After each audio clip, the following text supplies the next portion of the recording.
परमात्मा श्री राधा कृष्ण के चरणारविंदों में शतकोटि नमन बंदन करते हुए मित्रों को, जिज्ञासुओं को, धर्म प्रेमियों को, ज्योतिष विज्ञान प्रेमियों को हर हर महादेव, बम बम भोले, नमः शिवाय। मित्रों, कुछ लोग ऐसा मानते हैं कि 33 करोड़ देवता हैं, जबकि ऐसा नहीं है। 33 प्रकार के देवता हैं। 33 प्रकार के देवता होते हैं। उन देवताओं में सूर्यादि नवग्रह भी देवकोटि में आते हैं। 33 प्रकार के देवताओं में ज्योतिष शास्त्र में ऋषियों ने कहा है कि भाग्यम फलति सर्वत्र। भाग्य ही फलदायी होता है। यद्यपि कर्म से ही भाग्य बनता है, लेकिन जो फल की प्राप्ति होती है वो भाग्य के द्वारा होती है। जन्म किसी भी व्यक्ति विशेष का हो रहा है, उसको जो माता पिता की जो प्राप्ति हो रही है वो भाग्य से ही होगी। कर्म से माता पिता नहीं बनाए जाते हैं। जैसे भाग्य में होते हैं माता पिता, वैसे उस जातक विशेष को प्राप्त होते हैं। जैसी संतान भाग्य में होती है, वैसी उसको प्राप्ति होती है। भाग्य बहुत बलवान है और बहुत प्रधान है। दैवाधीनम जगत सर्वम। ये संसार देवताओं के अधीन है। धर्म और देवताओं का आपस में अकाट्य अटूट संबंध है। कुंडली में पहला स्थान यानी लगन स्थान, पंचम स्थान और नवम स्थान, इन तीनों स्थानों को ही भाग्य स्थान विद्वानों ने माना है। ऐसा नहीं है कि नवम भाव ही भाग्य स्थान है, ऐसा नहीं है। नौवां भाव भी भाग्य स्थान है, लगन स्थान भी भाग्य स्थान है और पंचम भाव भी भाग्य स्थान है। ये तीनों भाव धर्म से, कल्पना से, देवभक्ति से, दया से, दान से प्रभावित रहते हैं। हर भाव पहले भाव से पंचम भाव पड़ता है। लगन से पांचवा भाव पंचम है, पंचम से भाग्य भाव पंचम है और भाग्य भाव से लगन स्थान पंचम है। लगन से भाग्य स्थान नवम भाव है, नवम भाव से पंचम भाव नवम भाव है और पंचम भाव से लगन भाव भी नवम भाव है। इसीलिए ये तीनों भाव, जिनको त्रिकोण कहा जाता है, ये अत्यंत महत्वपूर्ण है, विशेष स्थान है। अब इन तीनों भावों में भाग्य स्थान की प्रधानता है। भाग्य स्थान प्रधान स्थान है इन तीनों स्थानों में। अब नवम भाव भाग्य स्थान माना गया तो उससे भाग्य देखा जाएगा, समृद्धि देखी जाएगी, सदाचार देखा जाएगा, ज्ञान देखा जाएगा,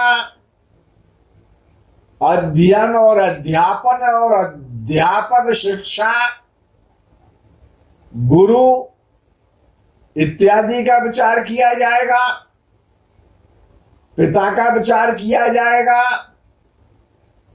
पौत्र का विचार किया जाएगा और अंतर ज्ञान का विचार किया जाएगा और भविष्य में क्या होने वाला है इसका भी विचार नवम भाव भाग्य स्थान से ही किया जाएगा। धर्म का विचार, देव कृपा का विचार, देव भक्ति का विचार, दयालुता का विचार, अर्चना साधना का, आध्यात्मिकता का विचार, प्रसिद्धि का विचार, यशोपलब्धि का विचार, दान वृत्ति का विचार, नेतृत्व का विचार, अपने देश में लंबी यात्राओं का विचार, विदेश यात्राओं का विचार, कानून का विचार, कानूनी पढ़ाई का विचार, दार्शनिकता का विचार, दर्शन शास्त्र का विचार, साइंस का विचार, विज्ञान का विचार, साहित्य का विचार, कल्पना शक्ति का विचार, उच्च शिक्षा का विचार भी नवम भाव से और नवम भाव के स्वामी से देखना चाहिए। जब नवम भाव का स्वामी बिना भाग्य के कुछ नहीं मिलता है। कर्म तो हर आदमी करता है, लेकिन जिसके भाग्य में होता है उसको फल मिलता है और जब समय आता है तभी फल की प्राप्ति होती है। जब भाग्य स्थान का स्वामी अर्थात नवम भाव का स्वामी नवमेश बलवान हो और शुभ ग्रह हो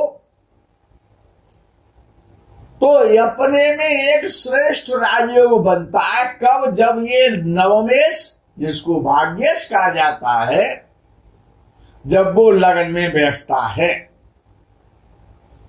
नवम भाव का स्वामी अपने भाव से पंचम भाव अर्थात जब लगन स्थान में बैठता है तो व्यक्ति को भाग्यशाली बना देता है, श्रेष्ठ राजयोग देता है, धार्मिक बनाता है, यशस्वी बनाता है, दीर्घायु बनाता है, विपुल धन धान्य का स्वामी बनाता है, ऐश्वर्यवान बनाता है, दानी बनाता है, परोपकारी बनाता है,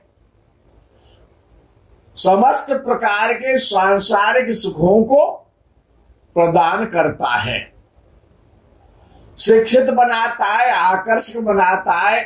और यदि ये योग किसी जातका की कुंडली में है तो उसके भाग्य स्थान का स्वामी और लगन स्थान में बैठा हुआ है और बलवान और मजबूत होकर के शुभता के साथ में बैठा हुआ है, तो ऐसी गृहिणी बहुत श्रेष्ठ गुणवती पतिपरायणा पतिव्रता होती है और संसार के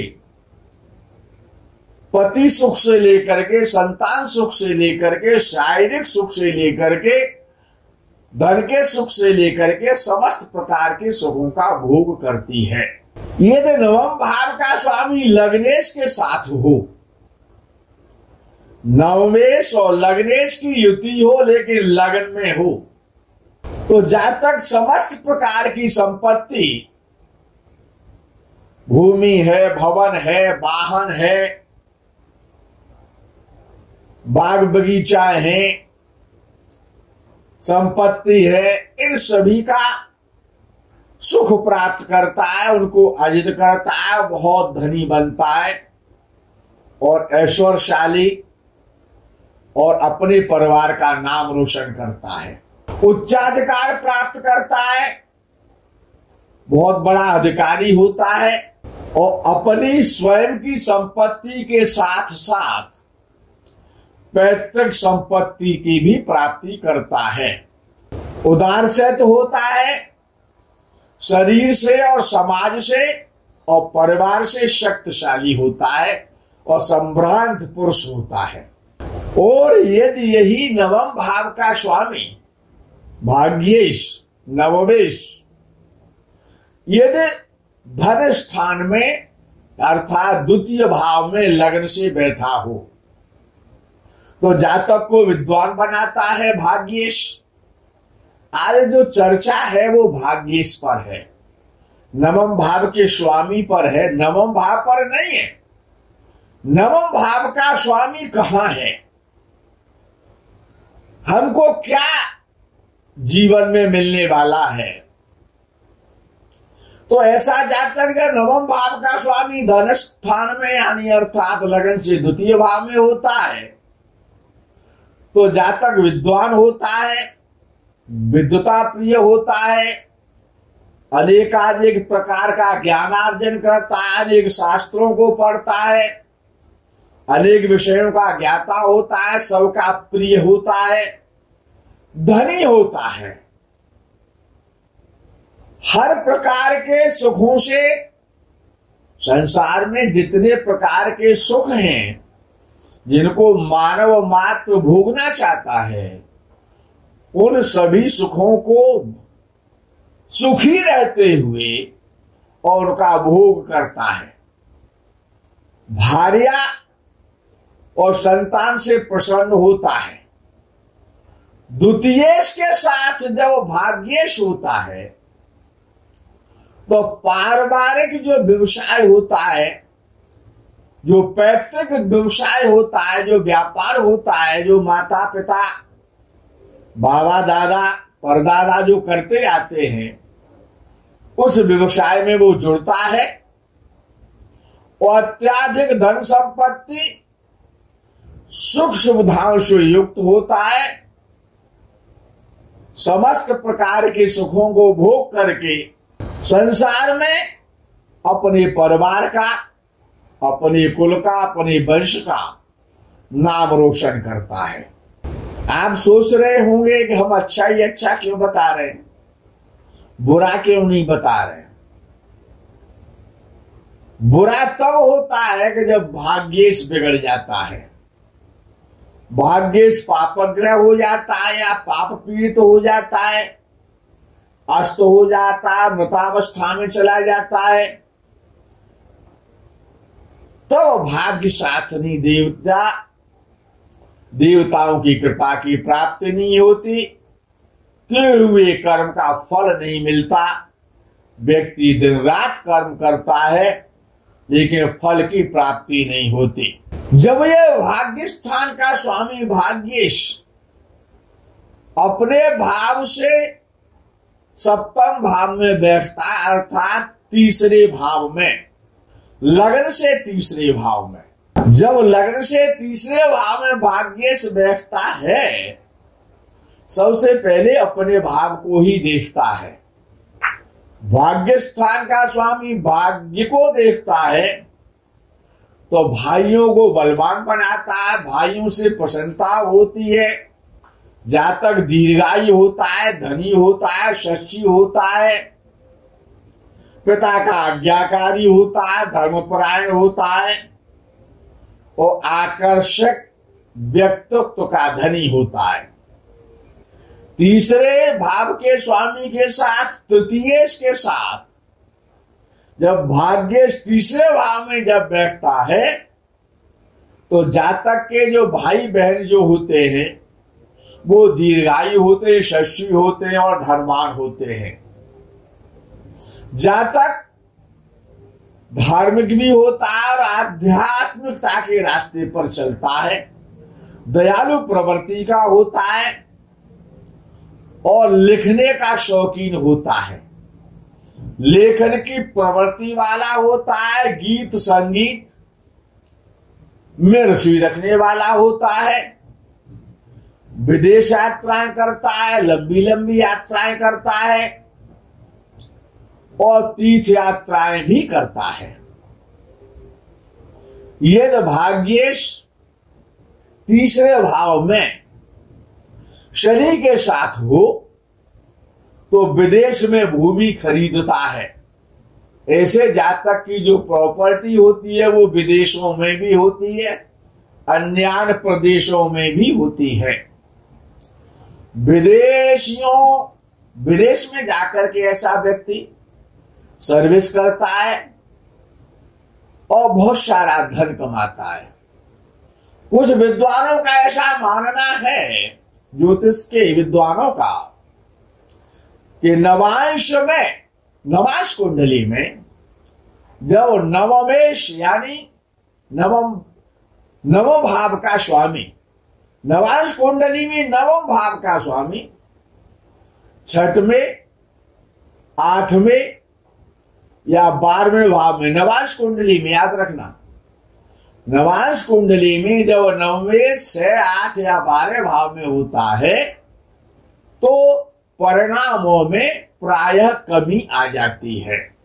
जब 9वें भाव का स्वामी 4th भाव में बैठता है, लगन से 4th भाव यानी माता का भाव, जातक के सुख का भाव, तो नवमेश बहुत बलवान हो जाता है, केंद्र त्रिकोण का राजयोग बन जाता है।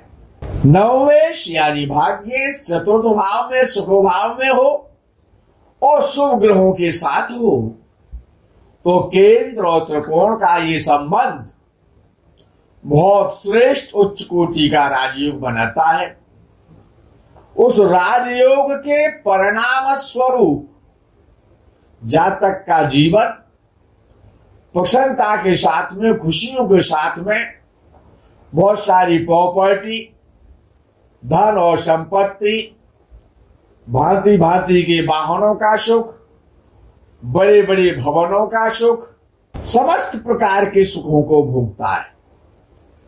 ये जो संबंध है माता के भाव में होता है, माँ के भाव में होता है भाग्येश का, तो माता के लिए बहुत शुभ होता है। माता दीर्घजीवी होती है।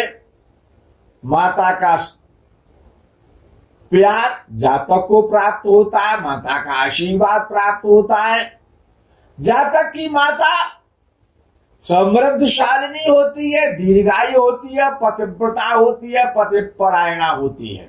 ये तो 4थे भाव में ये संबंध भाग्येश का शुक्र के साथ हो जाए तो जातक सदैव बाहर रखने वाला, शासक, बहुत बड़ा व्यक्ति, श्रीमान, सम्राट, राजा के समान ऐश्वर्य प्राप्त करने वाला। और यदि ये संबंध बुध के साथ हो जाए, सुख भाव में हो जाए, तो बड़े बड़े शिक्षण स्थानों का प्रमुख होता है। बड़े बड़े शिक्षण संस्थाओं को चलाने वाला ऐसा जातक होता है। यदि भाग्य स्थान का स्वामी अपने भाव से, यानी नवम भाव का स्वामी अपने भाव से जब नवम भाव में बैठता है, अर्थात लगन से 5म भाव में, और बलवान होता है, बली हो, शुभ ग्रह हो, आयुषों में बलवान हो, कुमारावस्था का, युवावस्था का हो, तो जातक को न्यायाधीश बनाता है, जज बनाता है, हाई कोर्ट का, सुप्रीम कोर्ट का जज बनाता है, न्याय करने वाला अधिकारी बनाता है। और ये भाग्येश 5म भाव में, लगन से 5म भाव में जब बैठता है, शुभ ग्रहों के साथ यदि हो तो जातक सर्विस के द्वारा बहुत उच्च कोटि का धन प्राप्त करता है, अच्छी इनकम रहती है, समृद्धशाली और धनी और ऐश्वर्यशाली होता है। पिता का स्वास्थ्य हमेशा अच्छा रहता है जब भी भाग्येश लगन से 5म में होता है और शुभ ग्रह के साथ होता है। पिता दीर्घायु होता है, दीर्घजीवी होता है। जातक के यहां बहुत सारे नौकर चाकर रहते हैं, उनका सुख प्राप्त होता है। यदि 5म भाव में मंगल हो और भाग्य स्थान का स्वामी भी पंचम भाव में जब बैठ जाए लगन से पंचम में, तो पैतृक जो संपत्ति होती है, जमीन जायदाद होती है, जो भी भू संपत्ति होती है वो प्राप्त होती है। और यदि बुध के साथ लगन से पंचम भाव में भाग्य स्थान का स्वामी बैठता है तो प्रकाशन के द्वारा, लेखन के द्वारा, ग्रंथों के द्वारा, पुस्तक के द्वारा, स्टेशनरी के द्वारा और जातक बहुत धनी बनता, प्रसिद्ध होता है।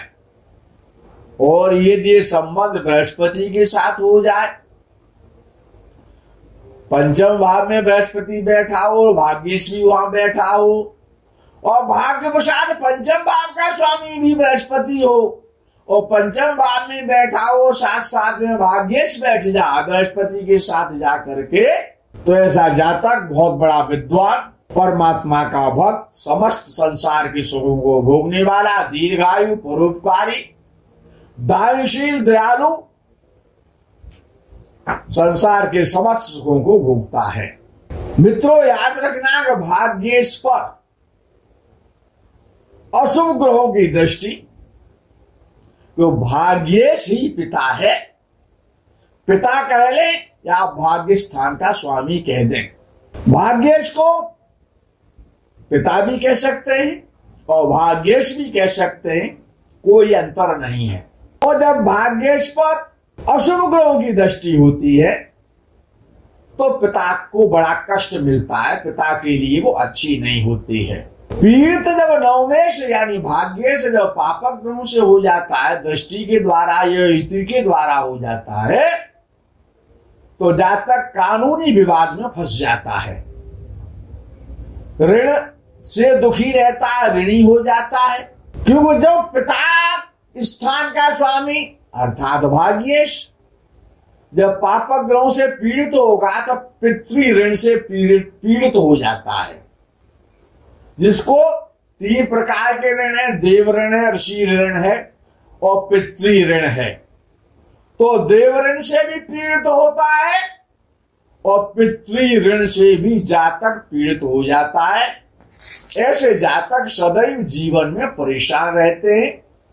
जब वो पितृ ऋण और देव ऋण से पीड़ित हो जाते हैं, और योग कब बनता है कि जब भाग्य स्थान का स्वामी पीड़ित हो जाए, अस्त हो जाए, शत्रु राशि में चला जाए, पापक ग्रहों से पीड़ित हो जाए, तो ऐसा भाग्येश जातक को शत्रुओं से पीड़ित करता है, धन से पीड़ित करता है, ननिहाल से पीड़ित करता है, हर प्रकार से उसको कष्ट ही कष्ट मिलता है। जब नवम भाव का स्वामी अपने भाव से षष्ठ भाव में बैठता है तो जातक के लिए बहुत अच्छा होता है, क्यों वो नवम भाव से केंद्र में हो जाता है।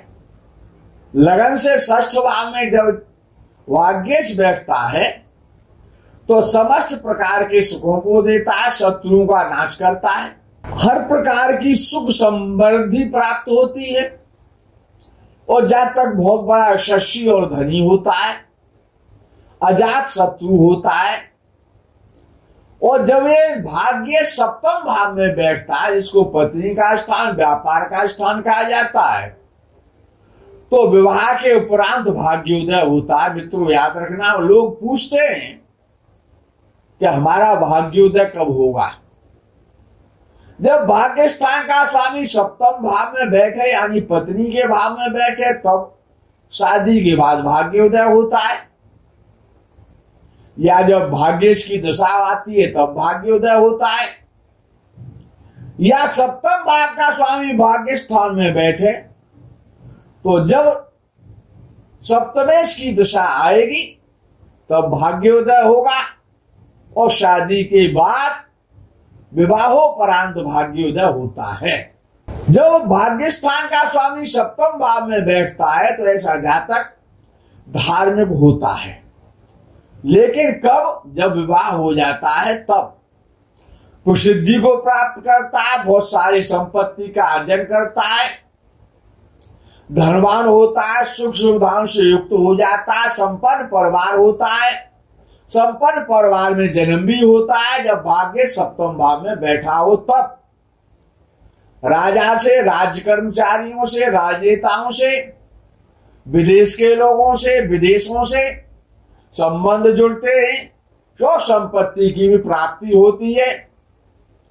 दूसरे जाति के लोगों से भी जातक संबंध रखता है, अन्य धर्मों के लोगों से भी संबंध होते हैं और लोकप्रिय होता है। प्राय जातक विदेश में ही रहता है, घर से बाहर रहता है, जन्म स्थान पर नहीं रह पाता है।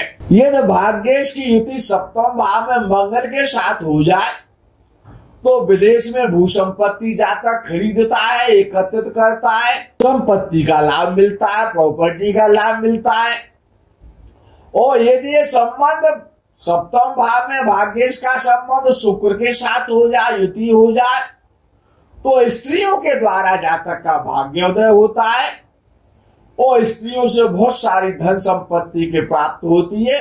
जातक अच्छी और धनवान और सुमुखी और सुलक्षणा पत्नी का पति होता है। विवाह के बाद जातक का भाग्योदय होता है और बहुत सारी धन संपत्ति की प्राप्ति करता है। जब भाग्येश अष्टम भाव में होता है, लगन से जब अष्टम भाव में होता है, अपने भाव से द्वादश भाव में होता है भाग्येश और बलवान होता है और शुभ ग्रह होता है तो पैतृक संपत्ति की प्राप्ति कराता है।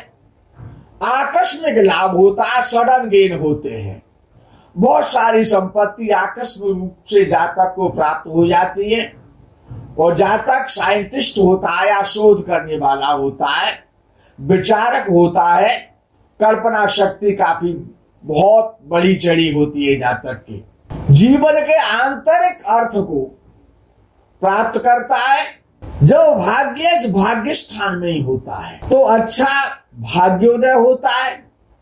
जातक धार्मिक होता है, सुंदर होता है, सच्ची होता है, दीर्घायु होता है, भाई बहनों से संपन्न होता है, भाई बहनों का सुख प्राप्त करता है, माता पिता का सुख प्राप्त करता है, धनी होता है, संपत्तिशाली होता है और पिता से, भाइयों से बहुत सारा सहयोग और उनका प्यार मिलता है। अच्छी माँ का सुख मिलता है, अच्छी माता भी समृद्धशालिनी होती है। और प्राय ऐसा देखा जाता है कि जिनका भाग्य स्थान में होता है उनका पालन पोषण नाना नानी के द्वारा होता है। नवमेश नवम भाव में हो और शुभ ग्रहों के साथ हो तो जातक बहुत भाग्यशाली होता है। अच्छे स्वभाव की पत्नी का पति बनता है, विदेश जाने वाला होता है, विदेश यात्राएं करता है और बहुत संपत्तिशाली बड़ा आदमी बनता है। व्यापार के द्वारा बहुत सारी समृद्धि प्राप्त करता है, बहुत बड़ा व्यापारी बनता है। और यदि ये योग यानी सूर्य और भाग्य स्थान का स्वामी भाग्येश भाग्य स्थान में ही हो तो जातक पॉलिटिकल होता है, नेता बनता है, राजनीतिक बनता है, मंत्री होता है, चुनाव जीतता है, चुनाव लड़ता है और ठाक बाट के साथ में, शान के साथ में अपना जीवन व्यतीत करता है। मित्रों, वीडियो बड़ा हो जाएगा, इस प्रकरण को यही विराम करते हैं। यदि आप चाहेंगे तो भाग्येश के शेष भावों का फल आपको आगे के प्रकरण में प्राप्त होगा यदि आप कमेंट देंगे तो। आगे के प्रकरण का इंतजार करें, तब तक के लिए हर हर महादेव बम बम भोले नमः शिवाय। जय गो माता की।